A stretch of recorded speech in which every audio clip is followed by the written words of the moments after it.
Fala galera, tudo bem com vocês? Fabiano Matos de novo. A gente deu um tempo, né? Tava de férias, eu imagino que vocês também estavam. E hoje eu tô aqui com uma super entrevistada. O nome dela é Nayara Prates, é uma mega enfermeira.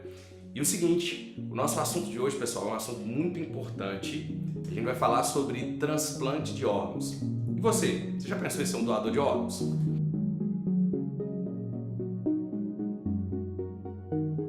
Olha só, quem tá aqui comigo? Nayara Prates. Tudo bem, Nayara? Tudo bem, você? Seja bem-vinda ao meu canal. Nayara, olha só, me fala um pouco da sua formação, assim, profissional. Vamos começar falando sobre isso, para as pessoas entenderem por que você está aqui. Primeiro eu queria agradecer o espaço e o convite, porque é um assunto extremamente importante e ainda pouco falado, né? Eu comecei a graduação na Faculdade de Santo Agostinho, em Montes Claros, fiz enfermagem e junto com a graduação eu fiz uma especialização em trauma, terapia intensiva e emergência. E depois fui para São Paulo fazer a especialização em captação, doação e transplante de órgãos. Você fez essa especialização no Albert Einstein, foi isso? Isso, fiz no Albert Einstein. Gente, é chique, né? Albert Einstein. Ok, Nayara, e atualmente, onde que você trabalha? Atualmente eu trabalho na Santa Casa de Montes Claros. Por que Nayara, lá como estudante de enfermagem, escolheu atuar como especialista em transplante de órgãos, em doação de órgãos e tecidos? No decorrer da minha formação acadêmica, eu sempre me espelhei nos meus professores, meus mestres. E numa das aulas eu tive uma professora chamada Cida Fontes. E no momento que ela estava dando aula, ela falou da questão das pessoas, delas se formarem e ficarem sempre aglomeradas no mesmo lugar. E fazendo as mesmas coisas. Fazendo as mesmas formações, as mesmas especializações, e isso faz com que o local fique saturado de profissionais. E ela falou, incentivou, disse que a gente tinha que sair dali, procurar novas experiências e retornar para atuar em áreas diferentes. E eu fiquei com aquilo na cabeça. E na época eu fazia um estágio extracurricular na Santa Casa, e a Santa Casa estava iniciando os transplantes, e eu tive um paciente que era pai de um funcionário da Santa Casa que transplantou de rim. Então isso me chamou muita atenção e logo eu pensei que era aquilo ali que eu queria fazer. Eu te acompanho nas redes sociais, e eu já vi você fazendo a campanha sobre o Setembro Verde. Explica pra gente o que é o Setembro Verde. O Setembro Verde é o mês destinado a incentivo à doação de órgãos. É comemorado no dia 27 de setembro, o Dia Nacional da Doação de Órgãos. Esse dia foi escolhido porque, de acordo com a história, São Cosme e Damião eles foram os primeiros transplantadores da história. Olha só. Eles fizeram uma cirurgia numa pessoa daquela época que teve uma perna gangrenada, necrosada, e logo depois eles foram num cemitério e buscaram uma pessoa um etíope que tinha recém-falecido, pegaram a perna dele e fizeram o transplante no outro paciente. A partir dali surgiu, a lenda fala, o milagre de São Cosme e Damião. Então, em 97, a Associação Brasileira de Transplante de Órgãos, ela definiu que o dia 27 de setembro seria o Dia Nacional da Doação de Órgãos, e o governo federal deixou isso, a legislação, em 2007. Tá, você que vem acompanhando essa campanha, você acha que essa campanha, ela realmente aumentou significativamente o número de doadores? Então, na verdade, com os anos os dados não mudaram muito, sempre oscila. Tem ano que tem mais doações, outros caem um pouco mais. Só que o que eu percebo é que a conscientização das pessoas sobre a doação tem melhorado. Principalmente nos grandes centros, de São Paulo, por exemplo, lá acontecem atos ecumênicos a respeito da doação, com famílias de pacientes que foram transplantados, com famílias de doadores. Acontecem corridas com pacientes que já foram transplantados, caminhadas, campanhas. E isso tem que ser voltado também para as regiões mais do interior, que as pessoas tenham um pouco menos de consciência a respeito, até porque não falam muito do assunto.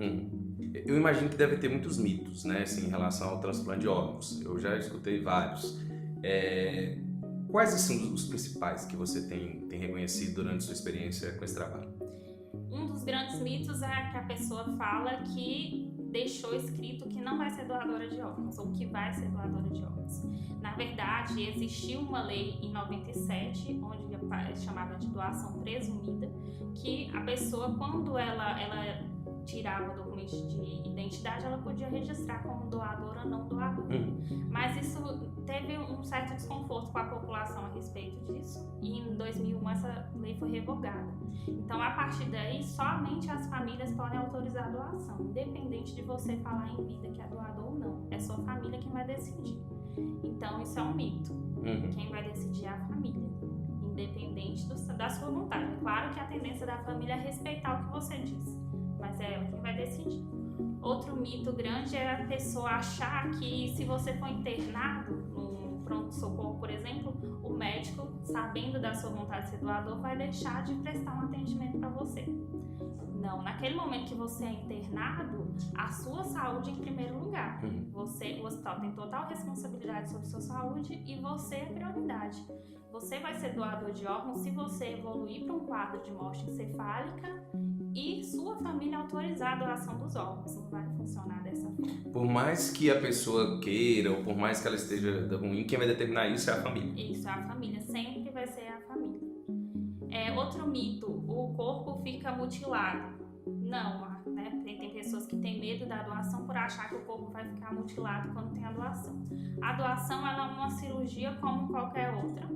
E é feito, né, como se fosse uma cirurgia, a cirurgia, por exemplo, a retirada do fígado é uma cirurgia abdominal e vai fazer a sutura, que é a costura, reconstituir aquele corpo. Outro mito é a pessoa falar que aquela pessoa é muito velha para ser doadora. Não tem um limite de idade para ser doador. O que vai determinar é a condição clínica do paciente e a causa daquele óbito, né? Uma equipe especializada vai avaliar para ver se a pessoa pode ser doadora e o que ela pode doar. Então, olha só, é bom você falar isso porque assim, eu imagino que deve ter muita gente que tem vontade de doar, que acha porque já tem uma idade avançada não vai poder doar. Então, isso é muito relativo. Cada órgão tem um tempo e depende muito da qualidade de vida daquela pessoa. Depende de como os exames dela estão, qual foi a causa do óbito dela. Então, tem série de critérios que são avaliados quando ela vai ser doadora. Então, é outra coisa também que eu tenho certeza que as pessoas têm muitas dúvidas. Eu vou te confessar que isso já foi uma dúvida minha por muito tempo. Qual a diferença de morte encefálica e coma? A morte encefálica é a parada completa e irreversível das funções do encéfalo. Com pouco tempo, os órgãos vão entrar em falência. Então, não existe mais circulação na parte cerebral, a atividade metabólica e elétrica do corpo vão acabar. E no coma a pessoa está desacordada, as células continuam vivas e a pessoa pode voltar. Inclusive, existem exames que podem facilmente definir se a pessoa está em coma ou não. Por exemplo, pode ser feito um eletroencefalograma, que vai mostrar que a pessoa ainda tem atividade elétrica. Então, a doação vale para quem teve morte encefálica. Quando o médico constata uma morte encefálica, ele está constatando o óbito da pessoa. É a mesma coisa de morte. Só muda o termo. Morte encefálica é morte, né? As pessoas tendem a achar que o que manda no corpo é o coração, mas é o cérebro que manda no corpo. Ele que vai mandar as funções para o corpo. Se ele não consegue mais fazer essa função, o corpo não tem como mais responder. Quais órgãos e tecidos que podem ser doados? Existem duas situações. Tem o paciente com morte encefálica e o paciente com coração parado. O paciente com morte encefálica é esse paciente que teve o diagnóstico fechado, foi feito um protocolo, exames feitos pelos médicos para a confirmação da morte encefálica. Nesse caso, o paciente vai ser mantido através de aparelhos, de respirador, de medicações. Então, ele pode doar coração, pulmão, fígado, rins, pâncreas, intestino, pele, ossos, tendões, vasos, córneas. E já no caso de paciente de coração parado, de óbito de coração parado, que são aqueles pacientes que têm outro tipo de morte, né, uma parada cardiorrespiratória, né? Esse paciente ele só vai poder doar córneas, pele, ossos, tendões, porque quando ele tem a parada, os órgãos param de funcionar. então não vai poder fazer a doação dos outros órgãos porque não vai ter mais funcionamento. Então, a gente está falando da situação que a pessoa pode ser. E quando ela não pode ser doadora de órgãos e tecidos? Ela não pode ser doadora quando ela apresenta o que a gente chama de contraindicações relativas ou absolutas, que são aqueles pacientes que têm alguma infecção ativa e não tratada, que não pode ser tratada, que não responde, né, ao tratamento, pacientes que têm alguns tipos de câncer também não pode, alguns pacientes que têm tumor do sistema nervoso central, não são todos. Dependendo das condições do paciente, né, isso vai avaliar a condição clínica dele. Então, os critérios eles são avaliados no momento que o paciente evolui. Aí vai uma equipe especializada para poder fazer essa avaliação. Mas na maioria dos casos são esses pacientes. Nayara, e sobre logística e prazo? Uma dúvida que eu tenho, que eu imagino que as pessoas têm também. Por exemplo, um paciente está em São Paulo e o doador está no Acre. Como é que funciona isso? A logística ela é feita pela Central de Captação, Notificação e Distribuição de Órgãos, que é a CNCDO. Todos os pacientes que são listados, eles participam de uma lista estadual. Cada órgão tem uma lista. Por exemplo, o fígado, os pacientes que precisam de um transplante de fígado são listados naquela fila que chama Cadastro Técnico Único no estado de Minas Gerais, do estado de São Paulo, do estado do Rio. Então, existem critérios para serem listados e esses pacientes vão ser eleitos no momento que tem uma doação. A central vai fazer o que a gente chama de rodar o ranking e vai ver quem são os pacientes, os primeiros pacientes que estão nessa fila. Os que têm prioridade. Que têm prioridade. Pode acontecer que esse paciente seja, por exemplo, um paciente que tem uma hepatite fulminante. Esse paciente tem que ser priorizado a nível nacional. Então, pode ser que a nível nacional, o primeiro órgão que sair seja dele. Mas eles vão ver a questão logística, se há tempo entre ir captar o órgão e fazer o transplante. Cada órgão tem um tempo. Por exemplo, o coração. O coração, a equipe tem 4 horas desde a retirada até o momento que é feito o transplante. Então, muitas vezes é acionado helicóptero. Então, pelo que eu escutei de você agora, mesmo o país sendo gigante, agora a gente tem o Brasil com essa extensão territorial, essa logística acaba que não sendo um problema, já que o órgão trabalha com tanta eficiência assim. Sim, infelizmente em alguns casos é um problema porque nem todos os lugares têm equipe transplantadora e tem condição de fazer essa logística. Por exemplo, tem órgãos como o pulmão, o coração, que estão aglomerados, as equipes são aglomeradas nos grandes centros, nas capitais. Então, por exemplo, aqui no norte de Minas, perde-se muito coração e pulmão porque não tem logística, não tem tempo para vir retirar o órgão e fazer o transplante. Então, no ano passado até este ano, nós tivemos 3 doações de coração na Santa Casa. Veio uma equipe de BH, 3 equipes de BH vieram, captaram o órgão e levaram para Belo Horizonte para poder transplantar lá. Então, assim, foi um ganho para a nossa região, porque até então nunca tinha acontecido. A primeira captação de coração foi no ano passado. Nayara, um órgão que é muito comum, assim, a gente observa na mídia, na grande mídia, transplante de coração. Estatística de sucesso. O que você me diz sobre, desde que foi transplantado o coração, como é que isso tem funcionado? O primeiro transplante de coração no Brasil foi feito por Eurípides de Zerbini, foi em 1968. E de lá para cá tem tido grandes progressos na técnica, né, do transplante em si, da cirurgia. E isso tem melhorado bastante também com a inclusão da ciclosporina, que é o imunossupressor usado quando a pessoa transplanta. Os imunossupressores são as medicações que fazem com que o corpo não rejeite o órgão. Existem outros imunossupressores, outras medicações, mas esse progresso aconteceu nos anos 80. A partir dali veio progredindo bastante a permanência, a média de vida, geralmente a expectativa de vida é de 9 anos, mas isso é muito relativo.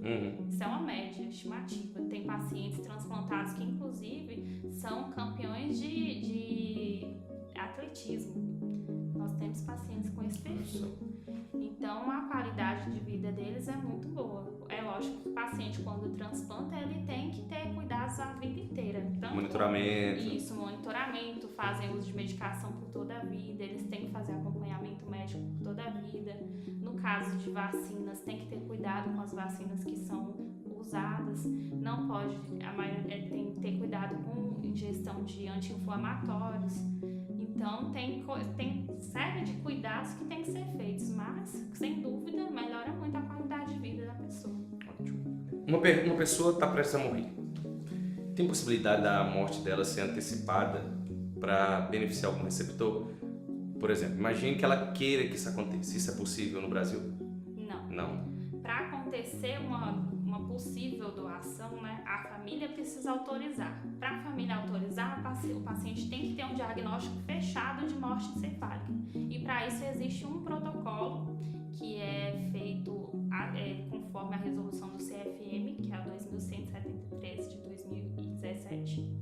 Lá fala que tem que ser feito 2 avaliações clínicas por médicos diferentes. Essas avaliações o médico vai ver se o paciente tem algum tipo de resposta.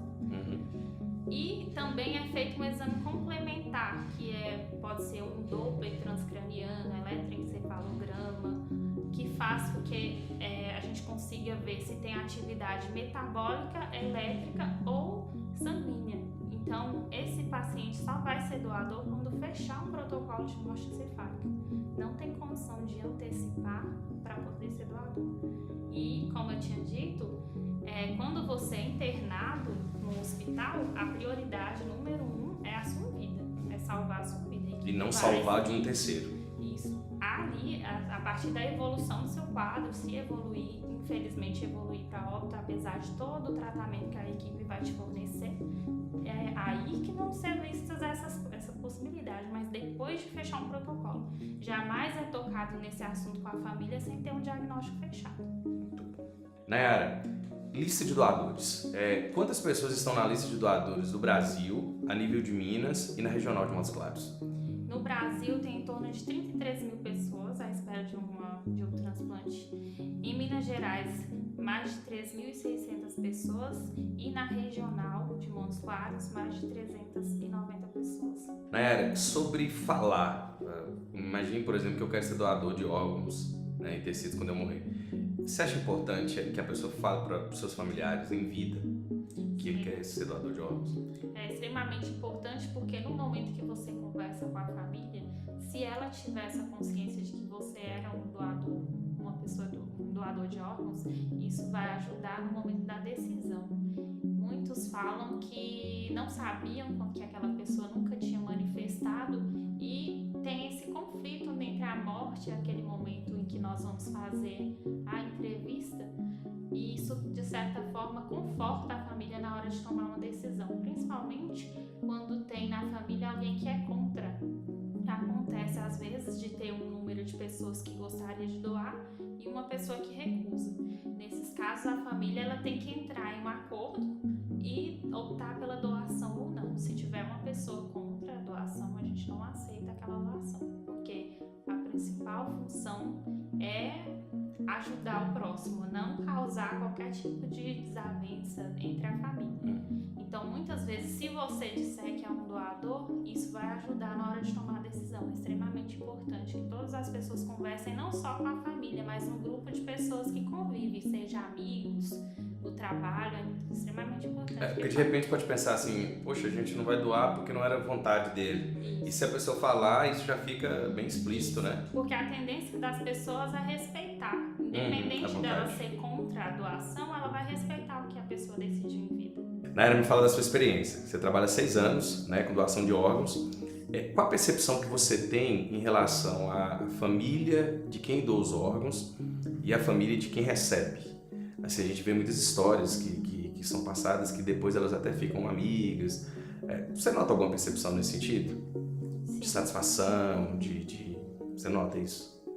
A princípio, quando a gente faz a entrevista com a família, é um processo extremamente complicado, porque nós estamos ali acompanhando a família que está vivenciando o luto.